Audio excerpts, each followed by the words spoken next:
जबकि इंडिया में जो हिंदू कल्चरल सिविलाइजेशन का आइडिया है that was different from the idea of religion.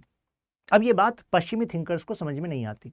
उन्होंने कहा नहीं नहीं ऐसा नहीं होता, या तो आप एक रिलीजन की कैटेगरी में आएंगे, नहीं तो फिर आप कहलाएंगे कि आप ट्राइबल्स हैं, शायद आप नेचर की पूजा करते हैं। क्या आप उसमें है कि आप ऑर्गेनाइज्ड ही नहीं है, आपका कोई ऑर्गेनाइज्ड वर्ल्ड व्यू नहीं है? तो यहां पर हिंदू सिविलाइजेशनल आइडेंटिटी कहती है कि नहीं जी, हमारा ऑर्गेनाइज्ड वर्ल्ड व्यू तो है। सनातन वेदास हैं, देन न्यू वेदांतिज्म भी है, और दे आर अदर उपनिषद्स।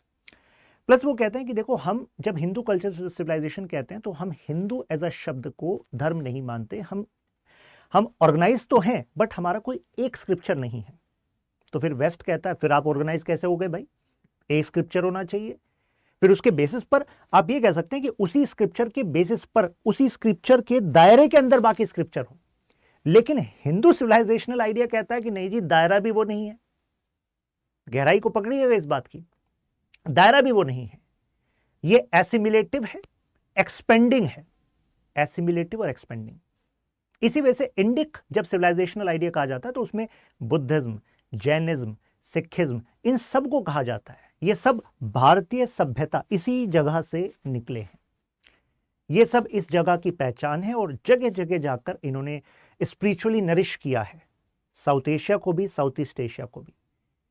जैसे थाईलैंड की अब यहां पर बात चल रही है, तो थाईलैंड में आपको बुद्धिज्म भी मिलेगा, लेकिन थाईलैंड में आपको हिंदू जो आइडियाज है, for example Brahma, for example deity माने जाते हैं, गणेशा माने जाते हैं, तो ये भी आपको वहां पर मिलेंगे, अलग नाम से मिलेंगे।